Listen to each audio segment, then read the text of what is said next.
Assalamualaikum warahmatullahi wabarakatuh. Halo teman-teman, perkenalkan nama saya Intona Alisa dari kelas PKMI 5D. Di sini kita akan belajar tentang pendekatan, strategi, metode, dan teknik pembelajaran IPS MI atau SD. Pendekatan pembelajaran IPS MI SD. Pendekatan pembelajaran merupakan titik tolak atau sudut pandang kita terhadap proses pembelajaran yang merujuk pada pandangan tentang terjadinya suatu proses yang sifatnya umum. Di dalamnya mewadahi, menginspirasi, menguatkan, dan melatari metode pembelajaran dengan cakupan teoritis tertentu atau landasan sikap dan persepsi guru tentang bagaimana kegiatan pembelajaran akan dilaksanakan. Dilihat dari jenis pendekatannya, pembelajaran dibedakan menjadi dua nih, yaitu yang pertama pendekatan pembelajaran yang berorientasi atau berpusat pada siswa, atau bisa juga disebut dengan centered approach. Yang kedua, pendekatan pembelajaran yang berorientasi atau berpusat pada guru, atau biasa disebut dengan teacher centered approach. Di sini ada macam-macam pendekatan, ya. Ada pendekatan lingkungan, yang mana IPS sebagai mata pelajaran yang mengajarkan kepada peserta didik untuk bermasyarakat perlu memperhatikan lingkungan sebagai topik kajian, baik lingkungan sosial budaya maupun lingkungan fisik. Yang kedua, pendekatan konsep. Konsep merupakan generalisasi yang membantu mengklasifikasi dan mengorganisasikan pengetahuan dan pengalaman serta untuk memprediksi. Yang ketiga ada pendekatan inquiry, yaitu suatu pendekatan pembelajaran yang menuntut peserta didik untuk mencari dan menemukan sendiri sesuatu yang baru sebagai hasil belajar. Nah, pendekatan inquiry ini pada saat ini menjadi pendekatan yang sering dilakukan oleh para guru untuk mengajar kepada peserta didiknya, karena pendekatan inquiry ini dianggap mampu menjadikan peserta didik bisa berpikir kritis dan mandiri. Selanjutnya ada pendekatan pemecahan masalah, yaitu mengenalkan peserta didik pada masalah-masalah dalam kehidupan di masyarakat. Peserta didik diberikan beberapa contoh masalah atau problem dalam kehidupan sehari-hari, lalu mereka diminta untuk menyelesaikannya.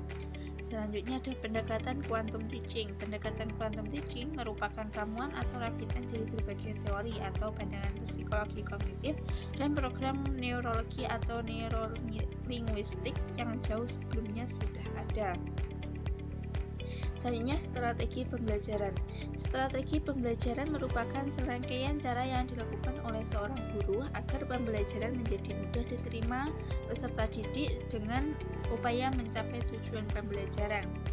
Macam-macam strategi pembelajaran, yaitu yang pertama discovery learning, yaitu strategi pembelajaran yang mengarahkan peserta didik agar menemukan sendiri mengenai pengetahuan yang ingin dicapai dalam proses pembelajaran.